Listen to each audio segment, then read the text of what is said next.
ಮುಂದಿನ ದಿನಗಳಲ್ಲಿ ರಾಜ್ಯದಲ್ಲಿ ಪಕ್ಷ ಅಧಿಕಾರಕ್ಕೆ ಬರಬೇಕು ಆ ನಿಟ್ಟಿನಲ್ಲಿ ಒಟ್ಟಿಗೆ ಸರ್ ಇಲ್ಲಿ ಪ್ರಮುಖವಾಗಿ ಚರ್ಚೆ ಆಗ್ತಿದ್ದು ನೀವ್ ಹೇಳಿದ್ರಲ್ಲ, ಅಲ್ಲ ಯಾವ ಮಾನದಂಡ ಇಟ್ಕೊಂಡು ಅವ್ರನ್ನ ಹುಡುಕ್ತೀರಿ ನೀವು? ಯಾಕಂದ್ರೆ ರಹಸ್ಯ ಮತದಾನ ಆಗಿರೋದು. ನಾವು ಕೇಂದ್ರದಲ್ಲಿ ಆಡಳಿತ ನಡೆಸ್ತಾ ಇರ್ತಕ್ಕಂಥ ಪಕ್ಷ, ಕೇಂದ್ರ ಅವ್ರದ್ದು ಆದಂತಹ ಮಾಹಿತಿಗಳಿದ್ದಾವೆ. ಅಲ್ಲ, ಯಾರು ಅನ್ಯಾಯ ಮಾಡಿದ್ದಾರೆ, ದ್ರೋಹ ಎಸಗುವಂತ ಕೆಲಸ ಮಾಡಿದ್ದಾರೆ, ಕಠಿಣವಾಗಿರ್ತಕ್ಕಂಥ ನಿರ್ಣಯವನ್ನ ಮಾಡಲೇಬೇಕಾಗ್ತದೆ.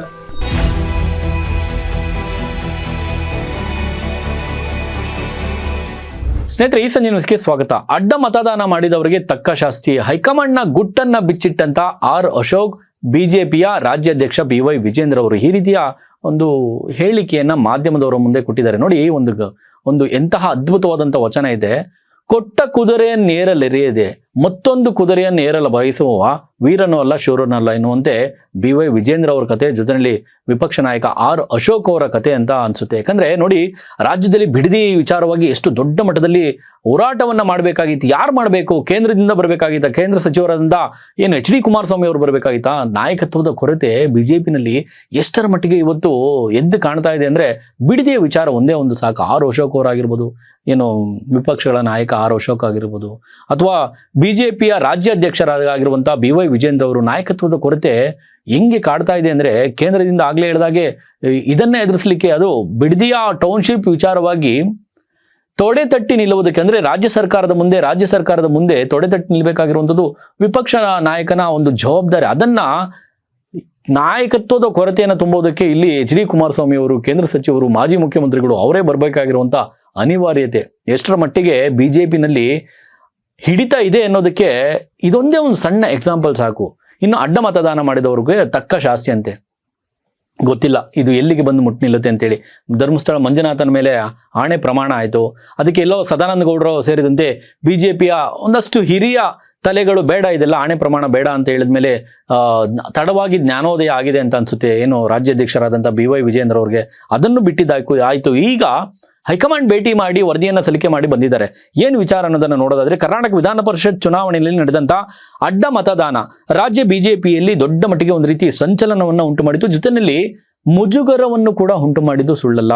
ಅಡ್ಡ ಮತದಾನ ಮಾಡಿದ ಶಾಸಕರನ್ನ ಪತ್ತೆ ಹಚ್ಚಲು ಇನ್ನಿಲ್ಲದಂತ ಕಸರತ್ತನ್ನ ಮಾಡ್ತಾ ಇದ್ದಾರೆ. ನೋಡಿ, ಎಲ್ಲ ಒಂದ್ ಕಡೆ ಟ್ರೈನ್ ಹೋದ ಮೇಲೆ ಟಿಕೆಟ್ ತೆಗೆದುಕೊಳ್ಳುವಂತ ಅಂತಹದೊಂದು ಪರಿಸ್ಥಿತಿ ಬಿಜೆಪಿನಲ್ಲಿ ಕಾಡ್ತಾ ಇದೆ ಅಂತ ಹೇಳಿದ್ರು ಕೂಡ ತಪ್ಪಾಗ್ಲಿಕ್ಕಿಲ್ಲ. ಇನ್ನೊಂದೆಡೆ ಹೈಕಮಾಂಡ್ ಸಹ ಇದನ್ನ ಬಹಳ ಗಂಭೀರವಾಗಿ ಪರಿಗಣಿಸಿದೆ ಅಂತೆ. ಏನ್ ಮಾಡ್ತೀರಿ? ಅಂತಹ ದಾವಣಗೆರೆಯಲ್ಲಿ ನೀವು ಉಚ್ಚಾಟನೆ ಮಾಡಿದಂಥ ಬಿಜೆಪಿಯಿಂದ ನೀನು ಬೇಡವೇ ಬೇಡ, ನೀನು ಸಾಹಸನೇ ಬೇಡ, ನೀನು ಹುಚ್ಚ ಪಚ್ಚ ಅಂತ ಎಲ್ಲ ಹೇಳಿ ಆರೋಪ ಮಾಡಿದಂಥ ಯತ್ನಾಳ್ ಅವ್ರನ್ನ ಕರೆದು ತಂದು ನೀವು ಪ್ರಚಾರ ಮಾಡಿದಂಥ ಬಿಜೆಪಿ ನಾಯಕರು ಇನ್ನು ಇವ್ರನ್ನ ಏನು ಮಾಡೋದಕ್ಕೆ ಸಾಧ್ಯ ಅಂತೇಳಿ ರಾಜಕೀಯ ಪಡಸಾಲೆಯಲ್ಲಿ ಒಂದಷ್ಟು ಜನ ಮಾತನಾಡ್ಕೊಳ್ತಾ ಇದ್ದಾರೆ. ಇನ್ನು ರಾಜ್ಯಾಧ್ಯಕ್ಷ BY ವಿಜೇಂದ್ರ ಹಾಗೂ ವಿಪಕ್ಷ ನಾಯಕ ಆರ್ ಅಶೋಕ್ ಅವರನ್ನ ದೆಹಲಿಗೆ ಕರೆಸ್ಕೊಂಡಂತ ರಾಷ್ಟ್ರೀಯ ಅಧ್ಯಕ್ಷ ನವೀನ್ ಅವ್ರ ಜೊತೆ ಮಾತುಕತೆ ಮಾಡಿದ್ದಾರೆ. ಅಲ್ಲದೆ ಈ ಬಗ್ಗೆ ವರದಿ ನೀಡುವಂತೆ ಏನು ರಾಷ್ಟ್ರೀಯ ಅಧ್ಯಕ್ಷರು ಕೂಡ ಕೇಳಿದ್ದಾರೆ. ಸೂಕ್ತ ಕ್ರಮವನ್ನು ಜರುಗಿಸುವ ಬಗ್ಗೆ ಕೂಡ, ಅಡ್ಡ ಮತದಾನ ಯಾರು ಮಾಡಿದಾರಲ್ಲ ಅವ್ರಿಗೆ ಸೂಕ್ತ ಸಮಯದಲ್ಲಿ ಸೂಕ್ತ ಕ್ರಮವನ್ನು ಜರುಗಿಸ್ತೀವಿ ಅಂತ ಕೂಡ ಇಲ್ಲಿ ಖಡಕ್ ಆಗಿ ಹೇಳಿದ್ದಾರೆ ಅಂತೆ. ದೆಹಲಿಯಿಂದ ಬಂದಂತ ಆರ್ ಅಶೋಕ್ ಜೊತೆಯಲ್ಲಿ ವಿಜೇಂದ್ರ ಅವರು ಹೇಳಿದ್ದಾರೆ. ಏನೆಲ್ಲ ಮಾತನಾಡಿದ್ರೆ ಆ ವಿಡಿಯೋ ತೋರಿಸ್ತೀವಿ, ನೋಡ್ಕೊಂಡು.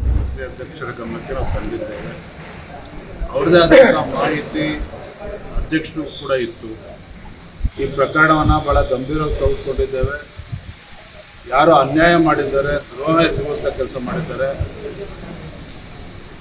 ಕಠಿಣವಾಗಿರ್ತಕ್ಕಂಥ ನಿರ್ಣಯವನ್ನ ಮಾಡಲೇಬೇಕಾಗ್ತದೆ. ನಾವು ಕೂಡ ಮಾಹಿತಿಯನ್ನು ತೆಗೆದುಕೊಟ್ಟು ಇನ್ನೂ ಏನಾದರೂ ಮಾಹಿತಿಗಳಿದ್ರೆ ತಿಳಿಸಿ ಅನ್ನೋ ಮಾತನ್ನು ಅವ್ರು ಹೇಳಿದ್ದಾರೆ. ಸಂಘಟನಾತ್ಮಕ ಕೂಡ ಸಲಹೆಗಳನ್ನು ನೀಡಿದ್ದಾರೆ. ಪಕ್ಷವನ್ನು ಕೂಡ ಬಲಪಡಿಸುವಂಥ ಕೆಲಸ ಆಗಬೇಕು. ಮುಂದಿನ ದಿನಗಳಲ್ಲಿ ರಾಜ್ಯದಲ್ಲಿ ಪಕ್ಷ ಅಧಿಕಾರಕ್ಕೆ ಬರಬೇಕು ಆ ನಿಟ್ಟಿನಲ್ಲಿ ಒಟ್ಟಿಗೆ ಸೇರಿ ಕೆಲಸ ಮಾಡಬೇಕು ಅನ್ನೋ ವಿಚಾರ ಕೂಡ ಅವ್ರು ಹೇಳಿದ್ದಾರೆ. ಸರ್ ಇಲ್ಲಿ ಪ್ರಮುಖವಾಗಿ ಚರ್ಚೆ ಆಗ್ತಿದ್ದು ನೀವ್ ಹೇಳಿದ್ರಲ್ಲ, ಅಲ್ಲ ಯಾವ ಮಾನದಂಡ ಇಟ್ಕೊಂಡು ಅವ್ರನ್ನ ಹುಡುಕ್ತೀರಿ ನೀವು? ಯಾಕಂದ್ರೆ ರಹಸ್ಯ ಮತದಾನ ಆಗಿರೋದು. ನಾವು ಕೇಂದ್ರದಲ್ಲಿ ಆಡಳಿತ ನಡೆಸ್ತಾ ಇರ್ತಕ್ಕಂಥ ಪಕ್ಷ, ಕೇಂದ್ರ ಅವ್ರದ್ದು ಆದಂತಹ ಮಾಹಿತಿಗಳಿದ್ದಾವೆ, ಅದನ್ನು ಹುಡುಕಂತ ಕೆಲಸ ಎಲ್ಲರೂ. ಅಲ್ಲ, ಮಾಹಿತಿ ಇಟ್ಕೊಂಡು ನೀವು ಅಡ್ಡ ಮತದಾನ ಯಾರೆಲ್ಲ ಮಾಡಿದ್ದಾರೆ ಅದು ನಮ್ಗೆ ಗೊತ್ತಿದೆ. ರಾಷ್ಟ್ರೀಯ ನಾಯಕರು ಅಲ್ಲೇ ಕುತ್ಕೊಂಡು, ದೆಹಲಿಯಲ್ಲೇ ಕುತ್ಕೊಂಡು ವರದಿ ಕೂಡ ತರಿಸ್ಕೊಂಡಿದ್ದಾರೆ. ಸೂಕ್ತ ಸಮಯದಲ್ಲಿ ಸೂಕ್ತ ಕ್ರಮವನ್ನ ಅಡ್ಡ ಮತದಾನ ಮಾಡಿದವ್ರ ಮೇಲೆ ಕ್ರಮವನ್ನ ಜರುಗಿಸಲಾಗುತ್ತೆ ಅಂತ ಹೇಳಿ ಇಲ್ಲಿ ಬಿಜೆಪಿಯ ಏನು ವಿರೋಧ ಪಕ್ಷದ ನಾಯಕರಾದಂಥ ಆರ್ ಅಶೋಕ್, ಅಧ್ಯಕ್ಷರು BY ವಿಜೇಂದ್ರ ಅವರು ಹೇಳಿದ್ದಾರೆ.